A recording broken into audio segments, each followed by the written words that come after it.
Planchado po. Ang ganda ng pakalatag.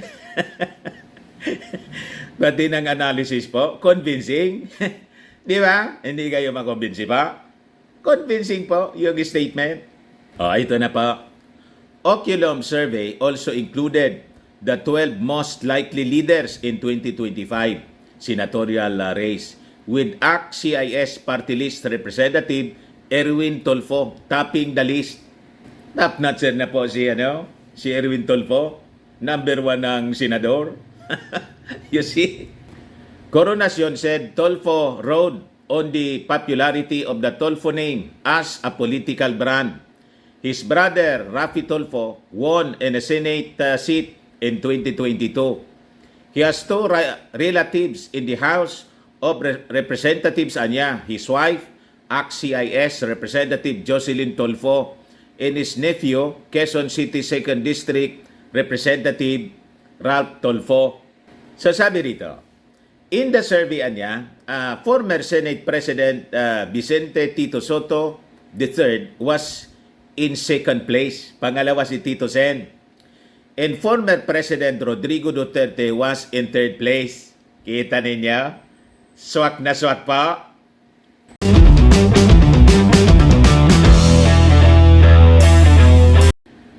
Sabi mga kababayan dito sa balita, good news, published by the Manila Times. Paul gives Sara highest rating among government executives. Si Sara po lumilipad, lalong lumipad mga kababayan, yung ratings ni Inday. Di niya Mr. Maravillas ang masasabi mo? Mamaya ko na sasabihin yung background po ng The Manila Times at saka yung yung survey firm mga kababayan na nagsagawa ng pag-aaral bago po bigla na lang po lumitaw. Di niya Mr. Maravillas ang diferensya?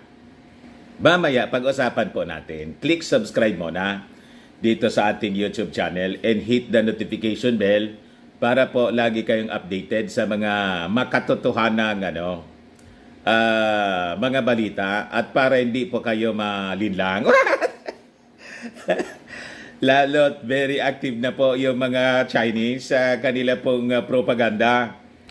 Kailangan po ng mga Chinese na sympathetic po sa kanila ang uupo sa susunod na mga eleksyon 2025, 2028, kailangang ma-assure nila na sympathetic sa kanilang mga kausa.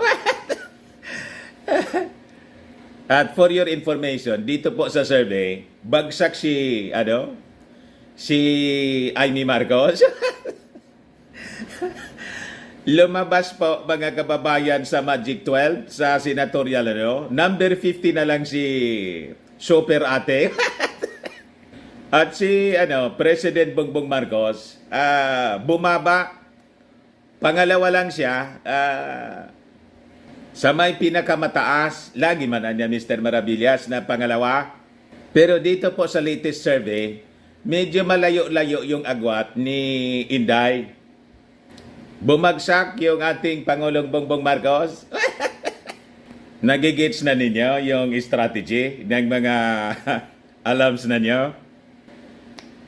But before we go, like and share na rin po ninyo ng ating YouTube channel. At wag na rin po ninyo na skip yung ating mga commercial ads para tuloy-tuloy ang pag-unlad ng ating bagong Pilipinas. Ayos! And by the way pala mga kababayan, nag-publish ng survey, The Manila Times. Tiningnan ko sa ibang mga dyaryo, mga newspapers po, wala pa man. Siguro scoop ito ng Manila Times. O kung hindi, di man sinabi kasi kung sino yung nag-komisyon ng pa-survey. Baka yung Manila Times mismo yung nagpa-survey, nag-komisyon ng survey. And for your information, para alam na ninyo, ang The Manila Times, mga kababayan, ang publisher nito, ang may-ari po, si Dante Ang. Dante Ang. Tunog Chinese, ang ang kanyang pangalan, ang kanyang apelyido. Dati po siyang publicist ni Mau Diggs. Dati pong publicist si Dante Ang, yung may-ari ng The Manila Times. Yung ngayon, yung CEO niya, yung chairman, yung kanyang anak na po, si Dante Kling Ang, na nagtrabaho din, mga kababayan, noon sa panahon, nagtrabaho sa gobyerno sa panahon ni GMA, ni The Little Girl, na best friend po ni Inday. So nakikita na ninyo ang mga sabi nga, connecting the dots. So yun po yung background ng istorya nitong ating topic ngayon. So ito yung result ng pa-survey. Hindi natin alam kung sino nagpa-komisyon, pero ang nag-publish po, The Manila Times, na ang may-ari, publicist po ni Mau Diggs, si Dante Ang. So sabi rito sa survey, Vice President Sara Duterte scored a 79% job performance rating. The highest, pinakang mataas po, among public national government officials in a survey by Oculum Research and Analytics Philippines that was released kahapon lang po, mga kababayan. So bagong survey firm, nagsisipaglitawan na po ngayon yung mga survey. The first in history na napakalayo pa yung election, mga kababayan. Daming lumilitaw na mga pa-survey. So talagang magtataka ka. Di ba? Parang tama po yung sinasabi noon ni mga 2 weeks ago ni Jonathan Malaya na nangingialam na niya. Yung mga Chinese, the Chinese government ay may mga historya niya ng pangingialam sa politika to influence the politics in other countries. It happened in Australia, it happened, mga kababayan, in Canada, in malamang lalo mga kababayan, mainit yung issue dito sa West Philippine Sea, di ba? But anyway, sabi rito sa survey ng Oculum Research and Analytics Philippines, in the firm's third quarter poll conducted from July 17 to 31, President Marcos Jr. had a 74% satisfaction rating. Mas lamang si Inday ng 5 puntos. At ang nakapagtataka, mga kababayan, si Super Ate, nasa pang-15 na po. Sa mga kandidato sa pagka-senador, pang-15. Dati, naglalaro siya sa 4, tapos naging 5, naging pabagsak ng pabagsak, ngayon po pang-15. Nalata na ninyo ba? Malamang niya, Mr. Maravillas, ang target nito si Amy Marcos. Pati si Martin po. Malayo yung ratings ni Martin. Sabi rito, followed by Senate President Juan Miguel Zubiri at 61%. Speaker Ferdinand Martin Romualdez 55%. And Chief Justice Alexander Rismondo at 48%. Sabi rito, Oculum said Duterte's rating indicates a positive public perception of her leadership and performance. Ayos na ayos daw yung performance ni Inday. O, ito yung may mali siya na sinasabi dito sa balita. Sabi dito, in the dissatisfaction column, ibig sabihin, doon sa mga nagsasabi na dissatisfied sila sa performance ng isang opisyal, basahin ko po sa inyo kung sino yung mga top. Gizmondo had the highest rating, 17% ang dissatisfied sa kanya. Dissatisfied. Pangalawa, mga kababayan, ay madali. Yung sa dissatisfaction column daw, it is a combination of somewhat dissatisfied to extremely dissatisfied responses. Ang sumusunod po dito, si Martin Romualdez at 15%. So marami, mga kababayan, hinighlight talaga nila yung mga taong dissatisfied anya or extremely dissatisfied. Pangalawa, sa mga public official, si Martin Romualdez at 15%. Marcos Jr. anya, may 12% na dissatisfied. Sobiri, 11%. And Duterte at 9%. Si Inday po, kulang lang yung mga dissatisfied sa kanya. Ayos na ayos ba ang pakalatag ng kwenta? Nakalata na kayo na propaganda po ito? Malamangan niya, Mr. Maravillas, yung theory mo. Totoong totoo. Malamang po. Sabi rito sa balita, Oculum Chief Political Analyst Dr. Dennis Coronacion attributed the high approval ratings of Marcos, Duterte, Sobiri, and Romualdez to the continued honeymoon period where they are not yet subjected to public and media scrutiny more than a year after their electoral victories. Maganda yung paka-analyze po. Hindi masyado halata. Di ba? To the unsuspecting eyes, talagang hindi mo sila mahalata na binibilog po yung ating isipan. Di ba? So sabi rito, Gizmondo's 48% rating may be due to his being an appointed official, he said. Ocolom Chief Statistician Dr. Joseph Mercado said, the survey underscored the complexity of public sentiment toward leadership, performance, and decision-making by key figures in government. Positive sentiments are influenced by factors such as policy decisions, transparency, public communication, and political affiliations. The findings highlight the importance of recognizing the positive perceptions of the public in maintaining effective leadership to foster trust and engagement between the government and the people, sabi po ni Mercado. Plansado po. Ang ganda ng pakalatag. Pati ng analysis po, convincing. Di ba? Hindi kayo makumbinsi pa? Convincing po yung statement. Ito na po.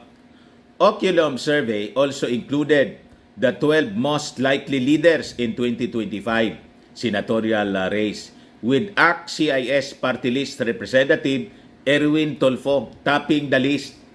Top-notcher na po si Erwin Tulfo, number 1 ng senador.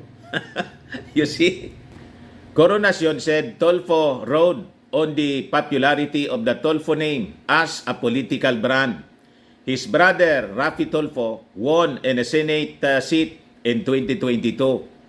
He has two relatives in the House of Representatives, his wife, ACT-CIS Representative Jocelyn Tulfo, and his nephew, Quezon City 2nd District Representative Ralph Tulfo. So sabi rito, in the survey former Senate President Vicente Tito Soto III was in second place. Pangalawa si Tito Sen. And former President Rodrigo Duterte was in third place. Kita ninyo? Swak na swak po. Ito pa. The other topics were Senators Pilar Juliana Pia Cayetano in fourth place, and Ronald Bato de la Rosa in fifth. Former Senator Ping Lacson, pang-anim. Pasig City Mayor Vico Soto, pang-pito. Willie Revillame, pang-walo. And Vice Presidential candidate Willie Ong, pang-siyam. Former Senator Marojas III, who ran for president in 2016, ranked outside the top 12, along with former Vice President Leni Robredo and former Senator Francis Kiko Pangilinan.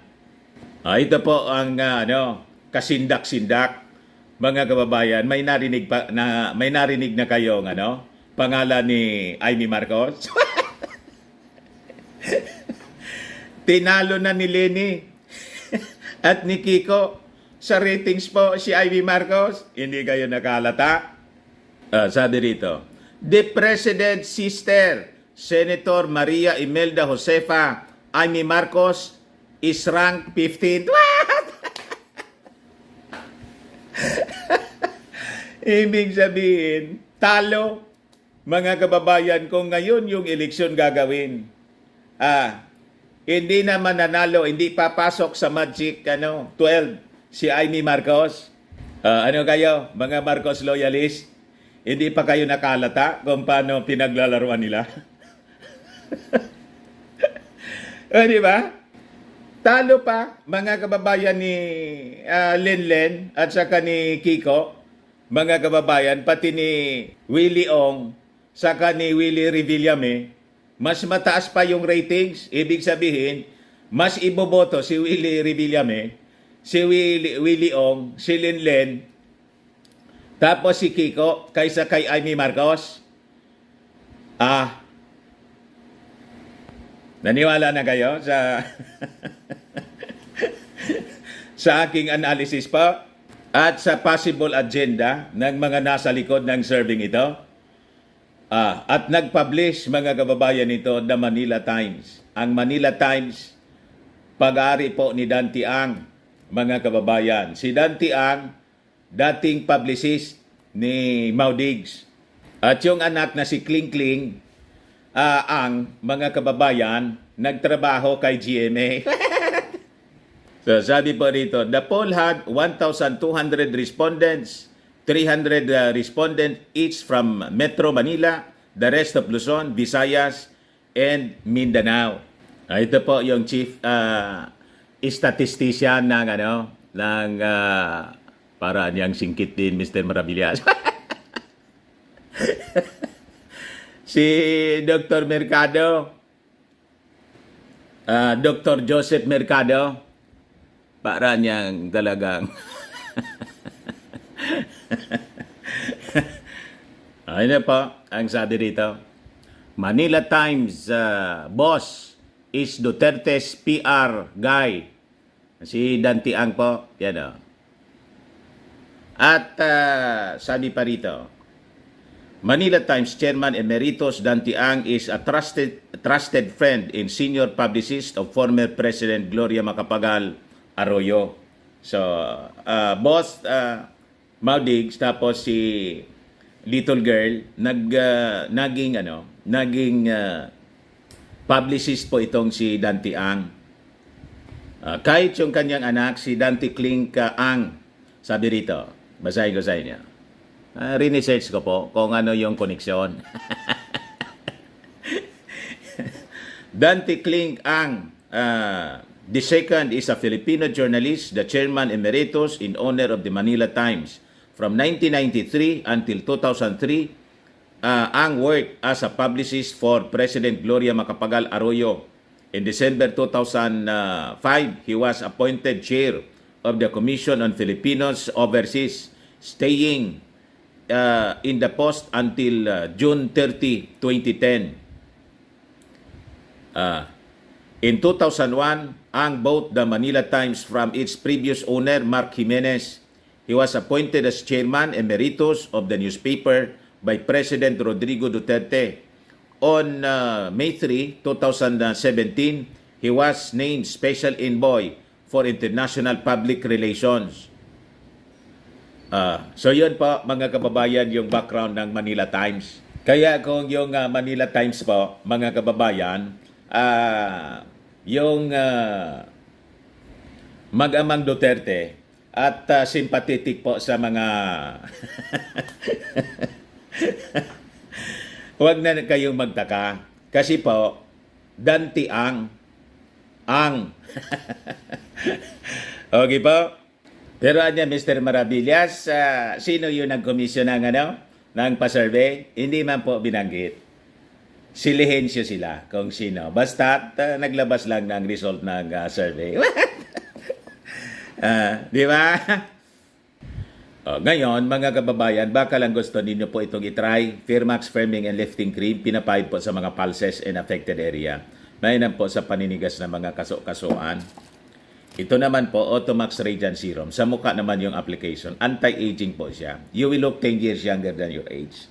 Sa mga cancer patients naman po, baka lang gusto ninyong itry Nengsa Red Mixed Fruit Drink. Hindi man po siya gamot, food supplement siya. Kaya lang, gawa siya mga kababayan sa goji berry.